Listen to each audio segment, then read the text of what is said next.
A paz do Senhor, caro ouvinte, caro irmão em Cristo. Eu sou o professor e comentarista João Marcos Brandetti e vou conversar aqui com vocês sobre a lição número 1, a necessidade de um Salvador.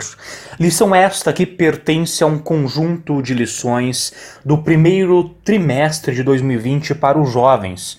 Revista esta da CPAD intitulada Jesus Cristo, Filho do Homem, Filho de Deus. Para compreendermos a lição 1, nós precisamos entender de que o Salvador veio para mostrar o amor, o cuidar, o perdoar. O perdão é a palavra-chave para entendermos a lição 1, bem como todas as outras lições bíblicas da CPAD, desta revista, e principalmente a palavra do Senhor. Em uma busca rápida em um dicionário, podemos encontrar que a palavra perdão significa ato pelo qual uma pessoa é desobrigada de cumprir o que era de seu dever por quem competia exigi-lo. O tema do perdão lembra a fé cristã e imediatamente remete à Bíblia. Olhando de longe, tem-se a impressão de que o assunto perdão aparece com frequência na Bíblia. No entanto, ele não é tão frequente como se poderia pensar, especialmente no que se refere à linguagem usada para falar do tema. Um rápido exame na concordância bíblica mostra que o tema perdão é bem mais raro do que o verbo perdoar. Na Nova Almeida atualizada, por exemplo, os termos perdão e remissão, que é sinônimo de perdão, aparecem somados apenas 27 vezes. Em contrapartida, a forma verbal perdoa, que pode ser imperativo perdoa ou indicativo ele perdoa, aparece cerca de 24 vezes. E esta é apenas uma das formas do verbo perdoar. Mais frequentes são os verbos que designam o ato de perdoar. Estudiosos do Antigo Testamento costumam citar 3 verbos hebraicos, salash, usado por exemplo em Jeremias 31:34, nassá, como em Gênesis 50:17, kafar, como em Isaías 6, verso 7. Os 3 verbos costumam ser traduzidos por perdoar. O verbo hebraico nassá significa também levantar e levar embora, e este poderia muito bem ser o significado literal que deu origem ao significado metafórico de perdoar. À luz disto, seria possível dizer que perdoar é levar o pecado embora. Talvez isto seja forçado à luz da gramática, mas à luz da Bíblia é possível afirmar que um pecado, que é algo bem real, não se encontra mais sobre os ombros do pecador depois que foi perdoado. No Novo Testamento, o texto de João 1:29 é semelhante a isto. Ali o verbo traduzido por tirar, em grego, aira, denota a noção de levantar e levar embora. O Cordeiro de Deus tira o pecado do mundo, no sentido de levá-lo embora, colocando-o sobre si. O outro verbo hebraico, kafar, sugere a noção de cobrir, o que poderia indicar que perdoar é cobrir a transgressão, que é bem real, no sentido de tirá-la do campo de visão. No Novo Testamento, os termos gregos mais comuns para o conceito de perdoar são os verbos aphiem ou aphiem, e o substantivo cognato, áfesis.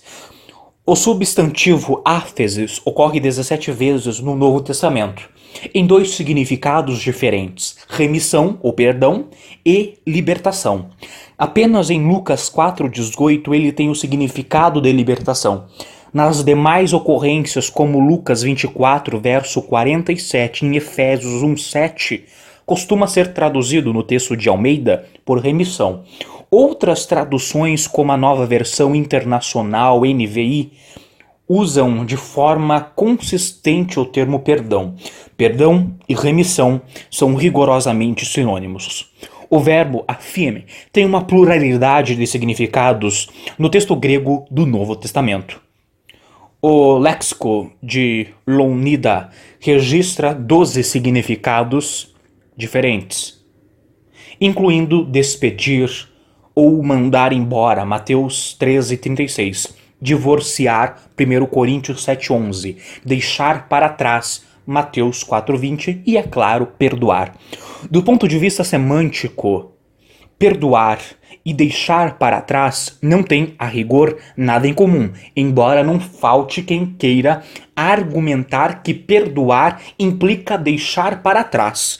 Em termos de significado, o verbo grego charizomai, no sentido de perdoar, como em Colossenses 2,13, está mais próximo de aphien, no sentido de perdoar, do que de aphiem, no sentido de mandar embora.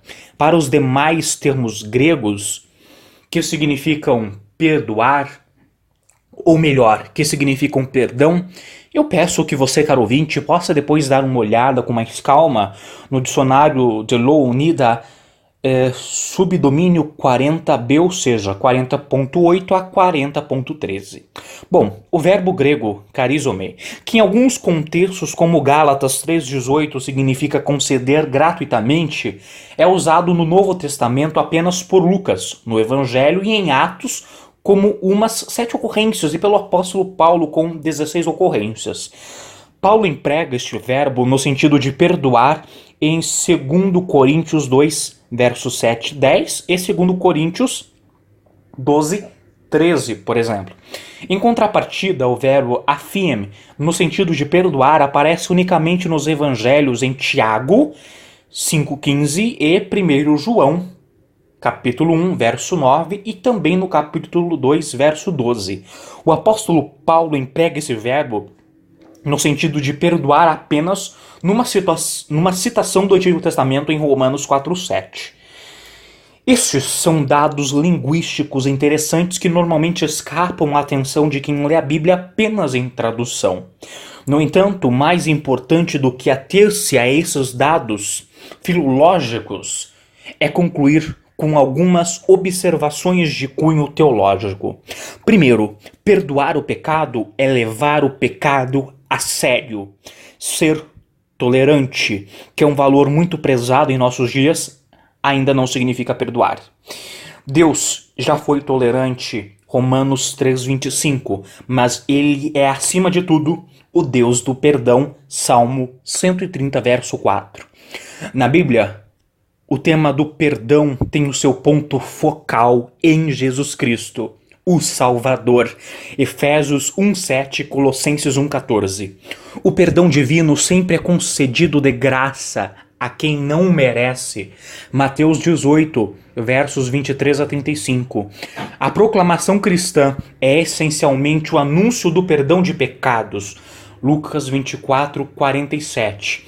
O batismo, Atos 2, 38, e a ceia do Senhor, Mateus 26, 28, também se conectam com o tema do perdão. Ao lado do amor, o perdão é uma marca da comunidade cristã.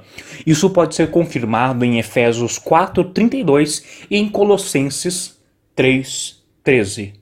Caro ouvinte, a necessidade de um Salvador mostra que precisamos sim do Salvador, porque ele não apenas salva e nos ama, mas ele cuida de nós e principalmente nos perdoa.